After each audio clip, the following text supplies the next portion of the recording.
I briefly touched on this in a separate video, but there is a narrative going round being peddled by a minority of people. It's not, a mass number of people saying this, but there are some people suggesting that Tyson Fury is actually afraid of Dillian Whyte. Now, the reason they're saying this is because, for one, Dillian Whyte claims to have dropped Tyson Fury in sparring several times, several years ago.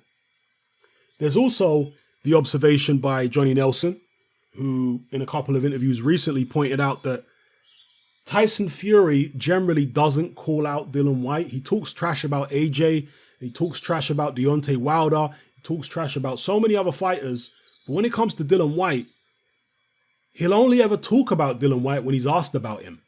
He generally won't call him out or talk trash about him or anything like that. And when he does talk about Dillian Whyte, for the most part, sometimes he said disparaging things about him, but for the most part, he's a lot more measured and a lot more cautious in terms of what he says about Dillian Whyte as compared to the way he talks about Anthony Joshua, for example, or the way he talks about Deontay Wilder. When he talks about Dillian Whyte, he's not quite so cavalier, aggressive, etc. in terms of the way he addresses Dillian.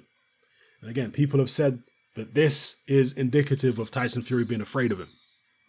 There was also the situation where Tyson Fury said that he'd fight Dillian Whyte if the WBC Diamond Belt was on the line. This was after Dillian Whyte called him out. The WBC said, okay, we'll sanction that fight. We'll put the WBC Diamond Belt on the line. And Tyson Fury all of a sudden backed out. And so that's another thing which people are using to bolster their claim that Tyson Fury is afraid of the man. Now, my take on it is that I think Tyson Fury's got more respect for Dillian Whyte as a person than he has for Anthony Joshua, maybe even Deontay Wilder. And the reason I think he's got more respect for him is because he knows Dillian Whyte on a personal level. They were in several training camps together. Spent a lot of time not only sparring, but, just talking and bantering and all that kind of business. Also, Dillian Whyte is the kind of aggressive, assertive, outspoken, boisterous character which Tyson Fury can relate to more so than he can relate to an AJ, or more so than he can relate to more so than even Deontay Wilder, who is putting on an act when he's talking all this bomb squad stuff and the Steven Seagal whispering. Dillian Whyte is genuine in the way that he comes across. That's how Dillian Whyte is. On the streets, in a boxing ring, at a press conference, it's the same Dillian Whyte everywhere. There is no, PC version of Dillian Whyte that exists. There is no Dillian Whyte the performer. If you meet Dillian Whyte in the street and you come at him the wrong way, well, I wouldn't advise you do that. But you're probably not going to like the reaction you get from him. Okay? That's how Dillian Whyte is. He's real, he's raw. And I think Tyson Fury respects that. Yeah, I think in some ways it reminds him of himself to some extent. That Dillian Whyte has no filter and he's just raw. I think Fury relates to that more and respects that more than what Anthony Joshua or Deontay Wilder do in terms of their personalities. Okay, so I think that's one of the reasons why Tyson Fury isn't quite so harsh towards Dillian Whyte as he is towards, some other fighters. Now, in terms of Dillian Whyte dropping Tyson Fury in sparring, I personally am convinced it did happen. One, because Tyson Fury's never really denied it. And I know some of his fans, he has denied it. No, he hasn't denied it. He's never denied it. I saw the tweets that they were referring to where they claimed that Tyson Fury denied it, and he never did. Tyson Fury was responding in one of his tweets, not to Dillian Whyte's claim that he dropped him in sparring. He was responding to Dillian Whyte saying that he would take Tyson Fury's place. I think it was in the Deontay Wilder fight. Yeah, that's what you go back and look at the tweets. That's what he was responding to. So Tyson Fury's never denied it, for one. And for two, I don't know how it's so far-fetched.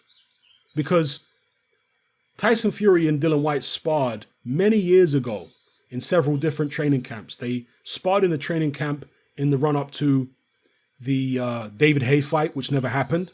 And they also sparred, I think it was shortly after the Nevin Pikage fight. In the months after the Pikage fight, that's one of the times when Tyson Fury and Dillian Whyte sparred. And so if you go to that time period in Tyson Fury's career, he was getting floored by the likes of Nevin Pikage and Steve Cunningham. Remember, the fight before Tyson Fury was supposed to fight David Haye was the Steve Cunningham fight. So he was getting dropped by these little heavyweights who were not big punchers, particularly Nevin Pikage, and even Steve Cunningham, a blown-up cruiserweight, wasn't a big puncher. He was getting dropped by these guys. But yet, you think it's far-fetched that at the same time, during that same kind of time period, he was being dropped by Dillian Whyte? It's not far-fetched at all. Dillian Whyte hits a hell of a lot harder than Nevin Pikage or Steve Cunningham. He's a lot physically stronger. He's rougher. And Tyson Fury was a lot younger back then, a lot less experienced, not as good defensively. And maybe he was still a little bit unsure of himself back then in terms of his punch resistance and his fitness, so on and so forth. I think Tyson Fury of today is way more confident and way better than he was back when he sparred Dillian Whyte. Okay, so I'm not necessarily saying the sparring is indicative that Dillian Whyte would drop Tyson Fury several times if they fought as pros now in a real fight. I'm not saying that necessarily would happen, but I am convinced that he did drop Tyson Fury several times in sparring back in the days. One thing I'll say about Dillian Whyte, though, is although he's improved in many ways, technically, probably in terms of his physical strength and all that kind of stuff, he's not as athletic or light on his feet now as he was as an amateur, for example. You go back and watch Dillian Whyte when he fought Anthony Joshua in their amateur bout. Dillian Whyte is bouncing around the ring. I don't know what he weighed in that amateur bout, but it's a hell of a lot less than what he weighs now. And if you go look at Dillian Whyte's early professional fights before he got his 2-year ban, where he was a hell of a lot lighter, I think he was in the 230s back then. And he could just move around the ring a lot faster. Okay? And so Dillian Whyte with much faster feet, but still loads of energy and aggression and punching power in sparring sessions against Tyson Fury when he wasn't at the most confident stage of his career, particularly after the Nevin Pikage fight. You could imagine Dillian Whyte dropping the guy. But Dillian Whyte of today, who's a lot heavier, slower on his feet, he might have more power now. He might be technically better. But having the ability to cover the distance quickly can make up for certain technical deficiencies, or it can make you more effective against certain fighters if you've got a certain amount of foot speed. So, for example, Stavern, technically, he's a pretty good fighter. Good counterpuncher, throws his punches correctly. Head movement is very poor, at least on the front foot. Okay? But his hand skills are nice. But against Deontay Wilder, a tall, athletic guy who is not very good technically, but just kept Stavern out of range and forced him to come forward, the extra skill and the extra technique that Stavern had over Wilder was negated. Now, with Dillian Whyte, he doesn't have extra skill over Tyson Fury. Well, let me not say he doesn't. He has different skills. Okay, overall, I'd say Tyson Fury is more skilled than Dillian Whyte, but Dillian Whyte has certain skills. He does certain things better than Tyson Fury. But the point I'm making is he's lost the foot speed that he used to have, and I think the foot speed would be crucial against Tyson Fury for Dillian Whyte. Without the foot speed he used to have, I just don't know how he's going to get close to the guy. Yeah, I think he's going to need to come in probably no heavier than 240 to be able to have a chance of getting close enough to Tyson Fury to do the kind of damage he wants to do and the kind of damage he'd need to do to actually win the fight. Just my opinion. Maybe I'll be totally wrong. Maybe Dillian Whyte goes in there and shocks the world and smashes Tyson Fury to bits. Maybe that happens. I doubt it.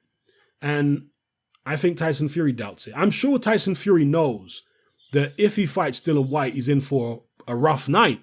I don't think that would be a walk in the park for Tyson Fury at all. Okay? I think it'd be a rough night for him. But I would still be very confident in picking Tyson to win. I'd say I'm probably 70%, maybe 80% confident Tyson Fury wins that fight. Probably on points, maybe a late stoppage, but I'd lean more towards points. I think if he takes it to Dillian Whyte, similar to if he took it to Anthony Joshua, I think Dillian Whyte is better equipped than somebody like Deontay Wilder to deal with a Tyson Fury coming forward. Dillian Whyte, as we know, got that fantastic left hook. And in the early rounds particularly, Dillian Whyte is very sharp at countering with his hook. And Tyson Fury, in the first round, I think it was against Tom Schwartz, was actually caught with a left hook. So there are certain things Dillian Whyte does where if Tyson Fury gets too aggressive, he could walk onto a very big shot. Yeah? And I'm sure Tyson Fury knows that anyway. So, bottom line is, I personally don't think that Tyson Fury is scared of Dillian Whyte. I just think that Dillian Whyte currently doesn't have anything that Tyson Fury wants. He's not a world champion. He isn't the consensus best heavyweight in the world, the lineal champion or anything like that. No, he's mandatory challenger, but that's it. There are fights with the likes of Anthony Joshua and Deontay Wilder out there for Tyson Fury, which are going to pay him far more than the Dillian Whyte fight at this juncture. And there's far more to gain in terms of resume, in terms of belts, etc. So that's all I think it is with regards to Tyson Fury. But yes, I will agree that he is more respectful of Dillian Whyte than he is of AJ or Wilder. But again, I think it's more to do with Whyte's personality being the type of personality that Tyson Fury tends to respect more anyway. A guy who is just completely real. Whether you like him or dislike him, this is not somebody who pretends in any way to be what they're not. This is a raw individual. Raw at press conferences, in boxing. If you talk to him, in interviews on the street, that's just how he is. He's just a straight shooter. So, yeah, that's my take on it, people. Let me know your take in the comment section below.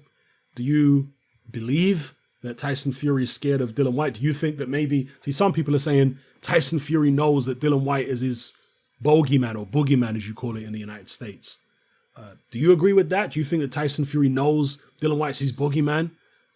And that even though he could beat just about every other heavyweight in the world or every heavyweight in the world, he doubts that he can beat Dillian Whyte? Some people are running with that narrative. Let me know what narrative you're running with, what you actually believe in the comment section below. All right, it's happening. I'm out. Join me on Patreon.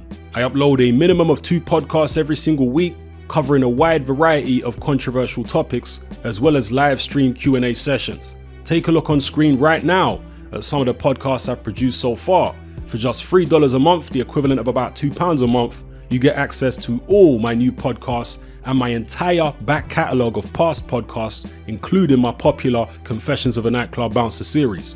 You can listen on your computer or on your smartphone or tablet by downloading the Patreon app from the Google Play Store or the App Store for free. The Patreon app also allows you to download each podcast in MP3. For less than the price of a cup of coffee, you get access to dozens of hours of exclusive content. It's easy to sign up, there's no contract, and you can cancel at any time. So come and join our community of free and critical thinkers by signing up with me here on Patreon today.